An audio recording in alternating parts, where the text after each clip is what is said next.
Elimination Chamber from Chicago. Kandangnya CM Punk dan juga istrinya AJ Lee. Mereka berdua jadi andalan utama untuk boosting tiket.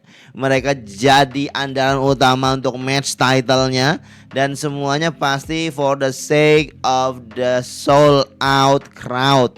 Tapi setahu saya, di hari saya membuat video ini belum sold out Elimination Chamber. WWE masih struggle untuk men-sold out-kannya. Apakah akan tetap bisa sold out sampai pas eventnya Elimination Chamber? Let's see. Tapi sepertinya saya yakin akan tetap sold out. Soalnya powernya CM Punk tidak bisa diragukan lagi. Untuk skena wrestling di Chicago pasti rame. Cuma memang faktor apa yang membuat tidak sold out di seminggu sebelum event? Ya jelas harga tiket yang cukup mahal dan story yang tidak menarik. Ya itu lagi jadi problem bagi para banyak fans WWE, problem dari TKO yang mengelola menuju WrestleMania. Akan tetapi kita tahu WWE pasti sudah berpikir untuk melakukan sesuatu, untuk mengubah sesuatu. Harapannya di Elimination Chamber ini kita dapat sesuatu itu yang membuat geliat WrestleMania makin terasa lagi. Biar di press conference Triple H bisa bilang, now it feels like WrestleMania, right? Tapi kalau memang Elimination Chamber kurang, Elimination Chamber minim kejutan dan tidak punya story yang tebal untuk menuju Mania, siap-siap saja WrestleMania akan bisa dibilang event yang tidak sebesar sebelumnya. Anyway, Elimination Chamber ditayangkan di hari Minggu pagi jam 7 guys ya. Tepatnya di tanggal 1 Maret waktu Indonesia Barat. Kita bisa nonton di Netflix dan watch alongnya di channel Gilang Gulat. Puasa-puasa pagi-pagi Elimination Chamber, tetap let's go channel ini mah. Ada 4 match yang sudah diumumkan. 2 Elimination Chamber Women dan Men, 2 match title AJ Lee Intercontinental, CM Punk untuk defend title World Heavyweight Championship-nya. Bagaimana prediksi saya? Bagaimana analisa saya dan juga preview dari masing-masing match kita bahas lengkap cuma di video prediksi di channel Gilang Gulat. Intro.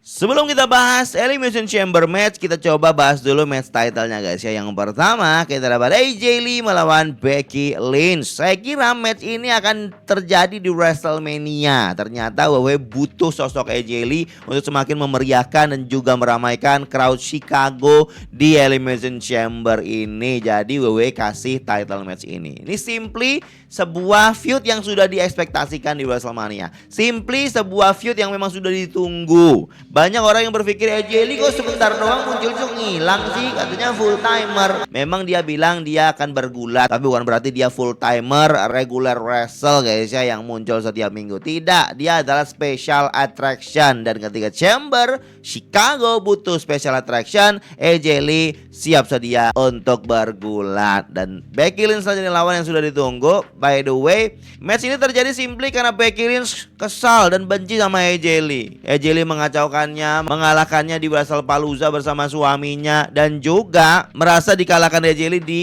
War Games, dimana AJ Lee juga masuk tim babyface guys ya, untuk melanjutkan menebalkan feud dengan Becky Lynch. Mereka kembali bertemu di 2 minggu yang lalu kalau nggak salah di sebuah episode Monday Night Raw di Cleveland. Di momen itu intensnya mulai dibangun dan minggu depannya Becky Lynch ingin menantang AJ Lee di Elimination Chamber, tapi AJ Lee bilang saya mau dipertaruhkan Intercontinental itu. Walaupun Becky Lynch bilang ngerasa dia si AJ Lee nggak pantas, tapi kalau Becky Lynch nggak mau kasih title match, AJ Lee nggak mau lawan Becky Lynch.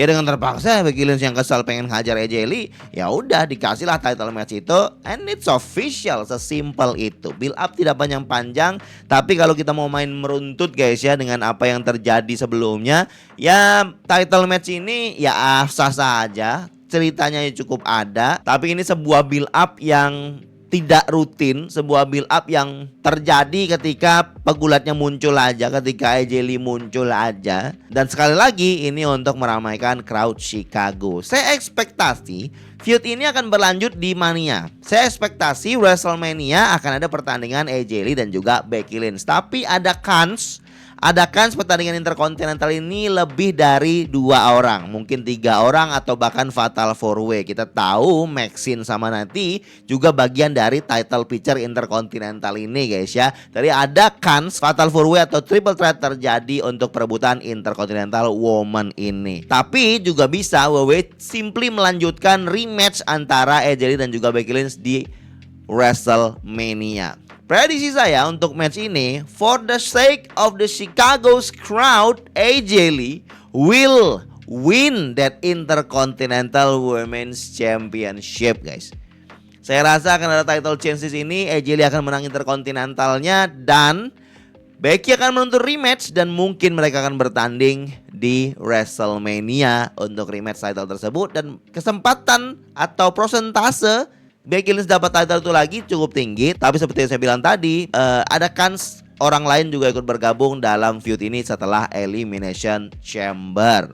Prediksi saya sekali lagi, AJ Lee menang Intercontinental Women's Championship. World Heavyweight Title Match, CM Punk melawan Finn Balor. Finn Balor sudah kalah karena dikasih kesempatan oleh CM Punk for the sake of respect guys ya.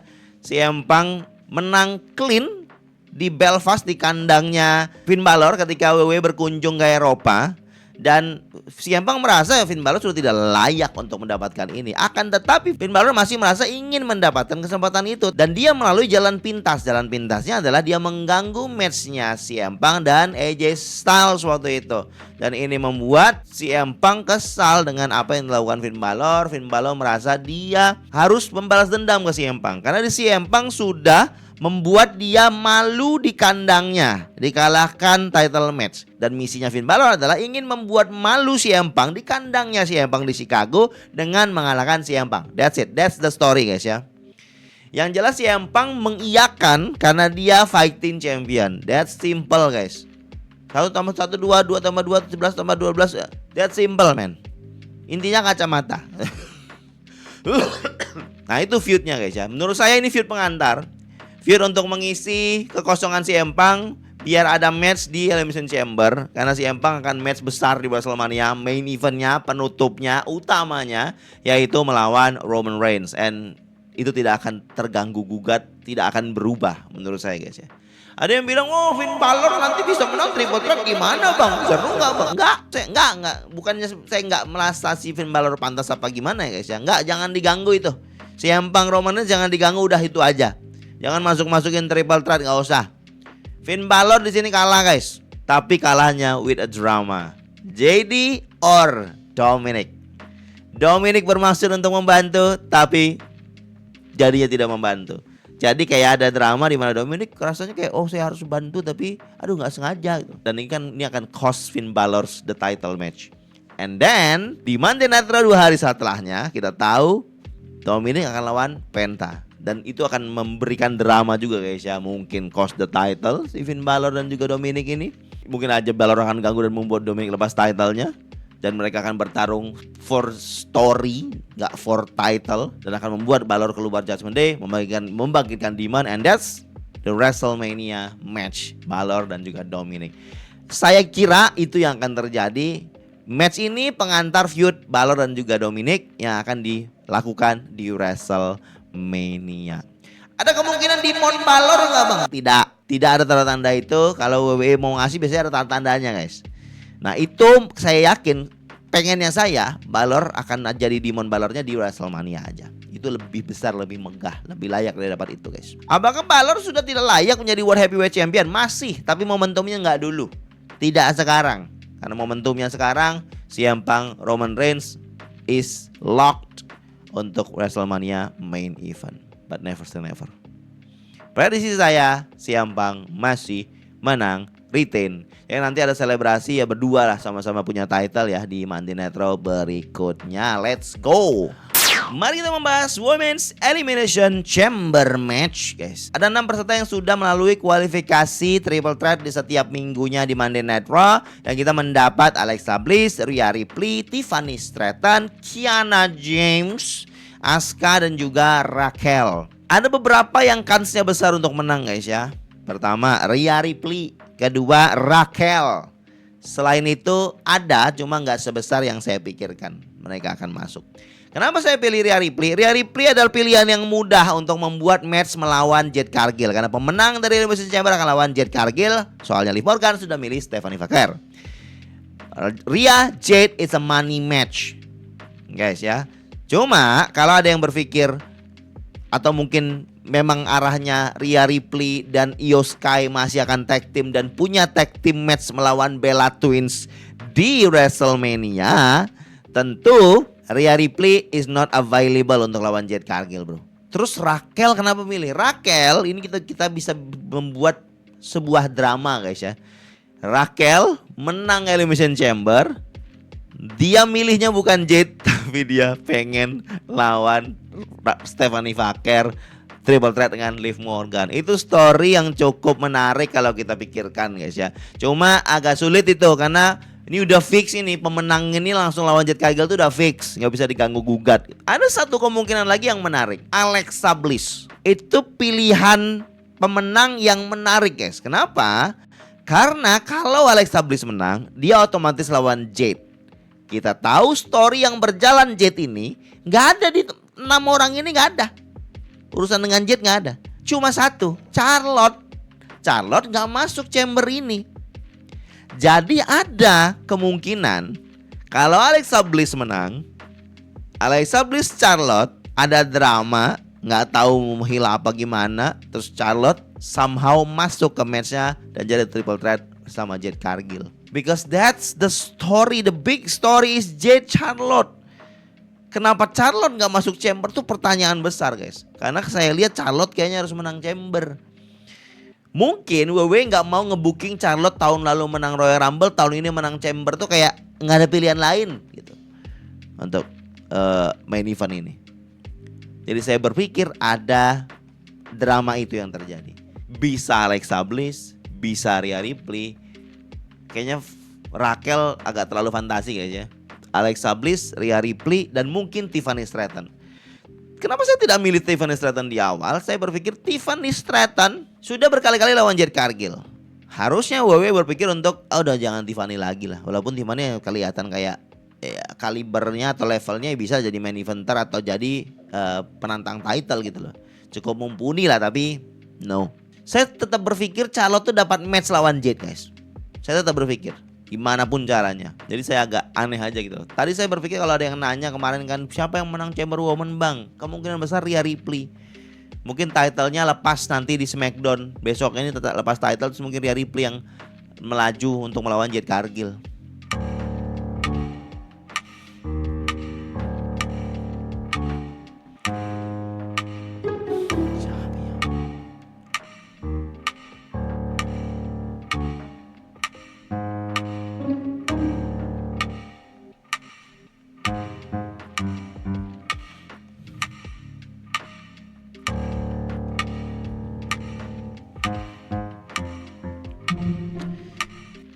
Saya akan memilih easy choice aja, guys ya, pilihan mudah.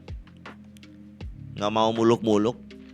Cara berpikir rodok aja atau Michael Hayes aja. Rhea Ripley. Rhea Ripley lawan Jade Cargill di WrestleMania. Sampai lagi kita ke Men's Elimination Chamber. Randy Orton, Cody Rhodes, LA Knight, Trick Williams, Javon Evans dan anomali kita, guys ya. Yit seharusnya tidak masuk di sini karena katanya yang harusnya masuk sini Bronson Reed, tapi Bronson Reed cedera. Jadi Yit lah anomali yang ada dalam Elimination Chamber ini, filler yang mungkin tidak penting, guys. Cuma ada kans WWE mengubah semua jalan ceritanya dan membuat something big atau membuat sesuatu yang dramatis untuk Yit di dalam match ini. Tapi kita kesampingkan dulu karena saya tidak yakin sama sekali dia menang Elimination Chamber. Untuk Javon gimana mas kansnya? Javon hanya pemeriah untuk ya jumping, untuk bouncy aja. Tapi itu penting, guys ya. Trick Williams momentumnya banyak di sini. Dia dapat match contender, dia entrance-nya juga dapat respon luar biasa. Pokoknya Trick Williams itu WWE itu kayak seneng banget sama Trick Williams ini, guys ya. Selalu dikasih spot besar dan dia dapat di sini spotnya. Ya menurut saya dia layak karena dia connect sama fans, guys ya, dengan entrance-nya, dengan promonya dan lain sebagainya. Ada 3 orang besar yang berderet di bawah, Cody Rhodes, LA Knight, Randy Orton. Kita singkirkan LA Knight karena LA Knight tuh fokus cerita utamanya ada di Vision. There's a chance Vision akan drama dengan LA Knight di match ini. Jadi kita kesampingkan dulu karena nggak ke situ fokusnya. Nah, kita fokus ke Orton sama Cody Rhodes. Cody dirumorkan jauh-jauh hari kalau dia akan match lawan Drew di WrestleMania. Dan akan ditambah Jacob Fatu triple threat. Kenapa dimasukin Jacob Fatu? Karena repetisi. Cody, Drew repetisi. Harus nambah 1 nih biar nggak repetisi banget. Ceritanya kita tahu di SmackDown, Drew ini mengacaukan banyak orang. Bikin kesal banyak orang, merasa kayak dia dicari banyak orang, dibutuhkan banyak orang. Padahal karena dia karena dia pengganggu aja, karena dia merusak suasana aja begitu. Nick Aldis pun kesal banget sama Drew McIntyre. Nick Aldis akan jadi kunci untuk membuat match Drew di WrestleMania melawan lebih dari 1 orang. Kuncinya di Nick Aldis, guys. Saya berpikir tadinya ini akan drama, ini akan Cody akan easy win. Nggak akan ada drama, Cody akan menang dan nanti baru Fatu dimasukkan di episode SmackDown. Akan tetapi di SmackDown kemarin Randy Orton dihajar oleh Drew McIntyre. Maksudnya Drew mengajar Randy Orton ini kan berarti dia nyari masalah dengan Randy Orton. Dia merasa penantang si Randy Orton yang ada di SmackDown ini nggak akan bisa dikasih tahu. Dia kayak ngasih tahu ke Randy jangan sok-sokan menang chamber untuk anak saya, kamu akan kalah gitulah. Tapi kita sudah melihat juga Randy sama Drew McIntyre yang di sebelumnya, guys ya. Drama Randy sama Cody akan jadi hal utama di Elimination Chamber ini, saya rasa. Kayak ada kemenangan yang bisa jadi kontroversi antara Cody dan juga Randy Orton ini. Yang pada akhirnya Cody menang dan Randy menuntut kalau dia tidak layak kalah waktu itu. Itulah, mungkin gitu. Dan ini bisa jadi mengarah ke Fatal 4-Way. Cody layak, Nick Aldis masukin Fatu, Randy merasa layak. We have Fatal 4-Way. It's even better than triple threat, guys. Randy Orton tuh pegulat atau bintang yang paling mudah untuk langsung dicomot masuk main event pay-per-view. Jadi WWE nggak usah khawatir, ini nggak akan jadi pilihan yang kontroversial, ini nggak akan jadi pilihan maksain. Ini akan jadi pilihan yang akan memeriahkan dan mungkin saja akan membuat main event malam pertama match-nya Drew jauh lebih menarik untuk disaksikan dan unpredictable. Karena kalau Cody lagi lumayan predictable, kemungkinan Cody menang. Kalau 4 orang ada prosentase Randy Orton menang juga. Mungkin kalau Fatu nggak sebesar itu ya persentase untuk menang title-nya di WrestleMania ya. Tapi dengan Fatal 4-Way lumayan menyelamatkan WWE Championship match. Prediksi saya kemenangan tetap ada pada Cody Rhodes. Tapi ada kans Randy Orton juga bisa menang. Tapi tetap aja ya kita harus pilihan satu ya, yaitu saya easy choice aja lah, sama kayak di Chamber Woman. Saya easy choice pilih Cody Rhodes.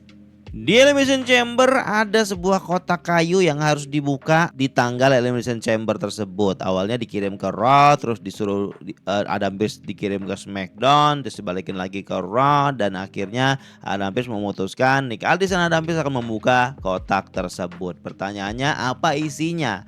Setiap buat celong kalau ada yang nanya saya selalu jawab kemungkinan besar isinya adalah orang. Dan orang itu ya bisa saja orang baru yang debut dari NXT atau bahkan orang baru yang debut dari luar WWE. Kalau ada yang nanya selalu saya jawab kemungkinan besar itu bisa jadi Danhausen, salah satu punggawa AEW yang cukup komedi, yang menurut saya sangat-sangat cocok untuk masuk dalam story siapa orang di balik kotak ini. Menurut kalian siapa yang ada di dalam kotak ini? Komen di bawah. And that's it. Itu dia prediksi channel Gilang Gulat, prediksi saya tentang apa yang akan terjadi di Elimination Chamber. Kita tahu track record Gilang Gulat cukup bagus guys ya beberapa bulan ini. Terutama Royal Rumble, track recordnya cukup bagus, menebak semua dengan benar. Gilang Cenayang is here. Untuk Elimination Chamber ada juga persentase yang cukup besar Gilang Cenayang is back. Tapi namanya juga prediksi, ya kemungkinan salahnya tetap ada. Teman-teman punya prediksi juga kan? Silahkan komen di bawah. Terima kasih buat yang udah menonton sampai habis, yang selalu support channel ini. Gracias. Gilang